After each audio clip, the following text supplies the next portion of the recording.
ननद जी अब उठ भी जाओ, 9 बज चुका है। आज तुम्हारी शादी है ना? शादी है तो मैं क्या करूं, वो तो शाम को है ना। लेकिन अभी तो हल्दी की रस्म होनी है, हल्दी के बिना शादी कैसे होगी? मैं नहीं उठ सकती, बहुत नींद आ रही है। यहाँ हल्दी लाओ और ऐसे ही मुझे हल्दी लगा दो। ये बात सुनकर शीतल को हंसी आ गई।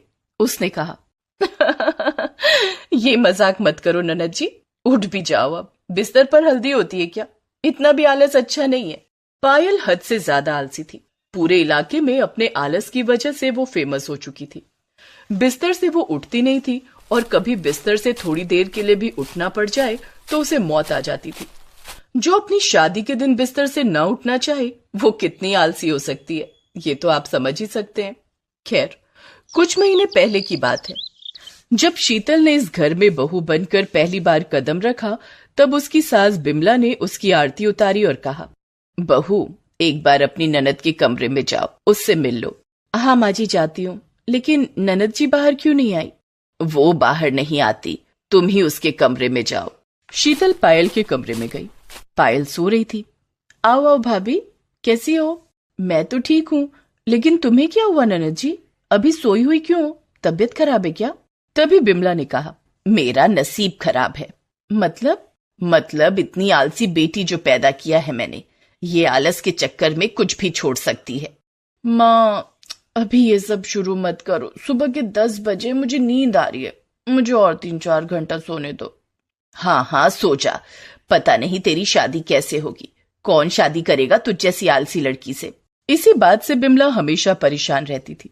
खैर, उसके बाद तो शीतल को भी पता चल ही गया कि उसकी ननद कितनी आलसी है। शीतल ने देखा कि पायल सिर्फ बाथरूम जाने के लिए और नहाने के लिए बिस्तर से उठती है और पूरा दिन बिस्तर पर ही पड़ी रहती है। खाना भी उसे बिस्तर पर ही चाहिए होता है। ननद जी खाना लग गया है, बाहर आओ। बाहर? नहीं भाभी, बाहर जाते जाते मेरा पैर दुख जाता है, मुझे यहीं पर खाना दे दो। अरे चावल है, अंडा है, ये सब कोई बिस्तर पर खाता है क्या? मैं खाती हूँ, आपको क्या? आपको जैसा बता रही हूँ वैसा ही कीजिएगा। मैं अपने बिस्तर पर ही खाना खाती हूँ और उसी बर्तन में हाथ भी धोती हूँ, मुझे यहीं पर खाना दे दीजिए। बहू उससे बहस मत करो, अभी चिल्ला चिल्ला कर पूरे घर की शांति तहस नहस कर देगी। वो जो बोल रही है वैसा ही करो। इसी तरह दिन बीतता गया और कुछ महीनों बाद पायल के लिए बिमला ने लड़का देखना शुरू किया। अब तो सुधर जा बेटी, अब तेरे लिए लड़का ढूंढ रही हूँ, थोड़ा घर का कामकाज भी सीख ले। क्या होगा कामकाज सीख के? मैं चलते चलते थक जाती हूँ, काम कैसे करूंगी? तो क्या करेगी ससुराल में? पूरा दिन बस आराम करूंगी, और क्या? और ससुराल वाले क्या कहेंगे? कहेंगे कि माँ ने कुछ नहीं सिखाया। तेरी भाभी को देख, हर काम में माहिर है वो, सब लोग कितनी तारीफ करते हैं तेरी भाभी की। अपनी भाभी से तो कुछ सीख ले। नहीं माँ, जो मुझसे शादी करेगा उसे मुझसे ऐसे ही शादी करनी होगी, मेरे बारे में सब कुछ जानकर। बहस में पायल हमेशा जीत जाती थी। जो हाथ पैर चलाने में थक जाती है उसे जबान चलाना बहुत अच्छी तरह से आता है। बिमला लड़का ढूंढने लगी। एक लड़का पायल को देखने के लिए आया, साथ में उसकी माँ भी आई। अरे बिमला जी, अपनी बेटी को तो बाहर बुलाइए। हाँ हाँ बहू, पायल को ले आओ। शीतल कमरे में गई और देखा कि पायल बिस्तर पर ही सोई हुई थी। ये क्या पायल, मैंने 2 घंटे पहले तुमको तैयार होने के लिए कहा था, साड़ी भी रख कर गई थी, तुम अभी तक तैयार नहीं हुई। बाहर लड़के वाले बैठे हैं तुम्हें देखने के लिए। मैं अभी तैयार नहीं हो सकती, अगर लड़के वालों को देखना ही है तो कमरे में आकर देखने के लिए बोलो भाभी। शीतल बाहर गई और लड़के वालों से कहा, सॉरी पायल कमरे से निकलने के लिए तैयार नहीं है, आप लोग कमरे में आइए। ये कैसी लड़की है, हम उसे देखने आए हैं और वो कमरे से निकल ही नहीं सकती। हम इससे हमारे बेटे की शादी नहीं कराएंगे। चल बेटा, ऐसी लड़की से शादी करने से तो पूरी जिंदगी कुंवारा बिताना अच्छा है। ऐसे ही 2-3 लड़के भाग गए। सच में ऐसी लड़की से कौन ही शादी करना चाहेगा? बिमला मुश्किल में पड़ गई। बहू अब मैं क्या करूं, घर में कुंवारी जवान लड़की का होना एक माँ के लिए बोझ है। अब सब कुछ तुम्हारे ऊपर ही है, तुम किसी भी तरह से इसकी शादी करवा दो बस। ठीक है माँ जी, आप चिंता मत कीजिए, अब मैं ननद जी की शादी तो करवाऊंगी ही, साथ साथ उनका आलस भी गायब कर दूंगी।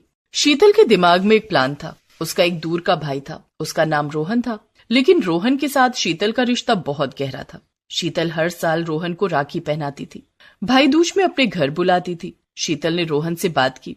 रोहन ने कहा, ठीक है दीदी, मैं शादी करूंगा आपकी ननद से। और उसके बाद तुम्हें क्या करना है वो समझ गए हो ना? हाँ हाँ, बहुत अच्छी तरह से। रोहन के साथ पायल की शादी फिक्स्ड हो गई। बिमला तो बड़ी खुश हुई और ऐसे ही शादी का दिन भी आ गया। लेकिन पायल बिस्तर से उठने को राजी नहीं थी। शीतल ने उसे कुछ नहीं कहा। बिस्तर पर ही पायल की हल्दी की रस्म पूरी हो गई। शाम हो गई और किसी भी तरह बिस्तर से उठकर पायल ने शादी का लहंगा पहना। भाभी, लहंगा पहनते पहनते तो मैं थक गई, मुझे अभी सोना है। बदतमीज लड़की, अभी सोना है मतलब? तेरी भाभी ने इतनी मेहनत करके तेरे लिए लड़का ढूंढा है। वो लड़का अभी बारात लेकर यहाँ आ जाएगा और तुझे अभी सोना है। कोई बात नहीं माँ जी, इसे सोने दीजिए। आज इस घर में इसका आखिरी दिन है। बारात आ गई लेकिन पायल बिस्तर से नहीं उठी। इसीलिए रोहन कमरे के अंदर ही शादी करने चला आया।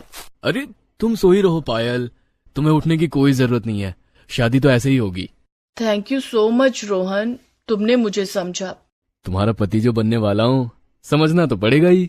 पंडित जी को भी कमरे में ही बुलाया गया और वहीं पर शादी हो गई। पायल बिस्तर पर ही पड़ी रही और पंडित जी मंत्र पढ़ते गए।